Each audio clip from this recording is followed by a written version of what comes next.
Welcome to week 1, exploring the key questions. This week, we're going to talk about what it means to be a youth investor and why this role is so incredibly important. Before we can even get started investing in our youth, we first have to know what our purpose is. What are we doing here? Why are we choosing to step into this very important role? And what are our measurements of success? It might seem very strange to categorize youth investment in terms of success or failure. But I would like to suggest, if you don't set any benchmarks for what success could look like or what you're hoping to achieve in the lives of your students, how are you going to know whether you're doing a good job or not? This week, we're going to spend some time looking at ourselves so that we can better understand what it is that we are hoping to accomplish when we engage in our youth at any level. But first, I want to tell you a story. This story is about a good friend of mine who, when he was about 14 years old, attended a youth rally, one of those big conferences with flashy lights and exciting guest speakers, all kinds of activities meant to engage the students on a relational and spiritual level. This particular student was really excited to go to this conference and ask some of his deep questions. And as a 14-year-old, you can bet he had a lot of them. At a pinnacle moment in the conference, he decided to engage with one of his youth leaders. He sat down with her and decided to ask, "What is my purpose? What am I doing here?" Doing her very best to answer those massive questions, this youth leader decided to quote the verse, Jeremiah 29:11. You know, the one all about the hopes and plans and the incredible future that God has planned for each and every one of us. She patted herself on the back and told this kid that God did have a plan for him. In fact, he had great things in store for this kid, and all he needed to do was wait, because God would make that happen. Sounds like an incredible answer, right? Little did she know, this kid went back to his hotel that night and bawled his eyes out. I mean, he really cried.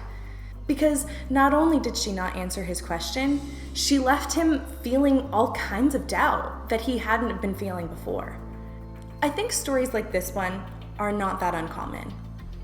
It happens when a very well-intentioned but unprepared youth leader steps into the life of an individual who is seeking God about things that we don't really know the answers to yet. That's a pretty tricky combination. That youth leader just wanted to speak into that student's life and encourage him to let him know that God was holding him for the future and he didn't really need to worry about it. But that kid wanted some hope. That kid wanted to know, what practical things should I be doing so I can set myself up for success, even in my spiritual walk? He wasn't hoping for a quick fix. He was hoping for a real answer. And unfortunately, this youth leader just didn't really get that. The problem in these moments is not that we as youth leaders have bad intentions, it's that our intentions are misinformed. They lead us to provide simple answers to complex issues, which really doesn't help anybody. When our students are wrestling with issues that we ourselves have not found the answers to, questions like, what is my purpose? Why did God put me on this earth? And what am I supposed to do about it? It can be really easy to suggest a quick fix answer that would calm them down in the moment and hopefully get them through until the next week.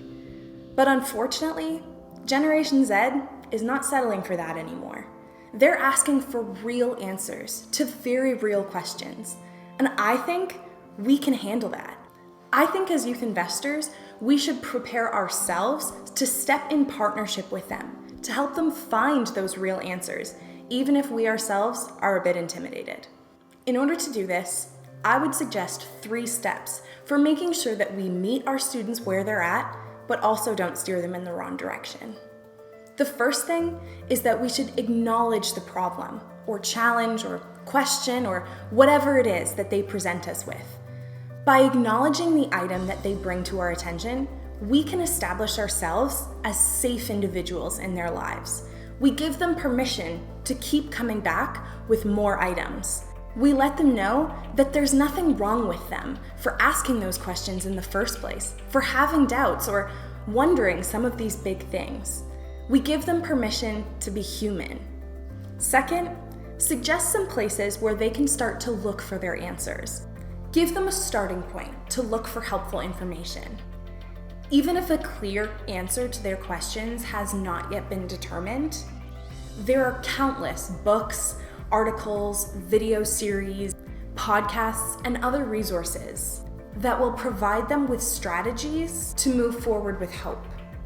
Third, walk in partnership with your students.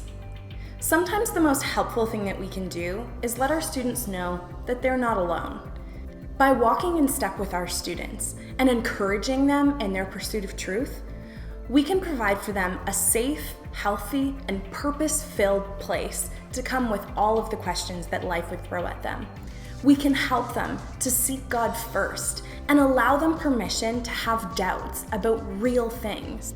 It can feel really easy to provide a quick fix answer or dismiss a question as not really serious enough. But I would suggest Generation Z is hungry for more. They're hungry for truth and authenticity, and I think that we are exactly the people to give that to them. As I mentioned at the beginning of this video, this week we're talking about key foundational questions about our own youth investment. We're starting here because we can't move forward until we know where we already are. We can't offer advice for the future until we understand the present. We can't assist our students in finding those real answers until we understand where we are in relation to them. It is our responsibility to set clear expectations and goals for ourselves and our leadership teams so that we can work intentionally to meet them. We can be the best advocates for our students. We can seek truth with them and for them, and ultimately prepare them for the future that is waiting for them. In the story about my friend, the youth leader was not wrong by presenting Jeremiah 29:11 as a beacon of hope for this student's future. This really is a powerful verse, one that can provide all kinds of hope and encouragement for every person on this earth. But what she could have done that probably would have helped the situation was to continue on, to allow more context into this situation and to provide some more clear answers for this student's questions.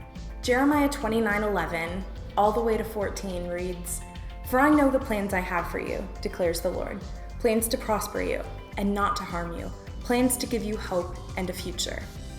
Then you will call on me and come and pray to me, and I will listen to you.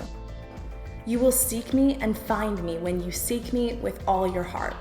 I will be found by you, declares the Lord, and will bring you back from captivity. I will gather you from all the nations and places where I have banished you, declares the Lord, and will bring you back to the place from which I have carried you into exile."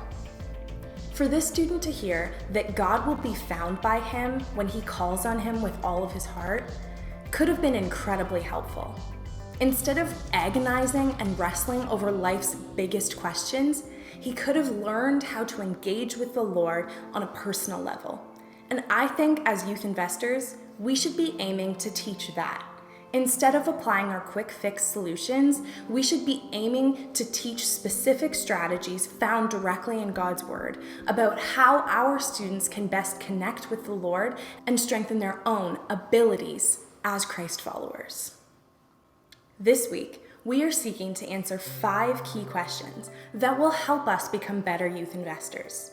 I'd encourage you to take lots of time to reflect, to talk to your teammates, talk to your youth themselves, and talk to God, because ultimately, He is holding all of us in the palm of His hand.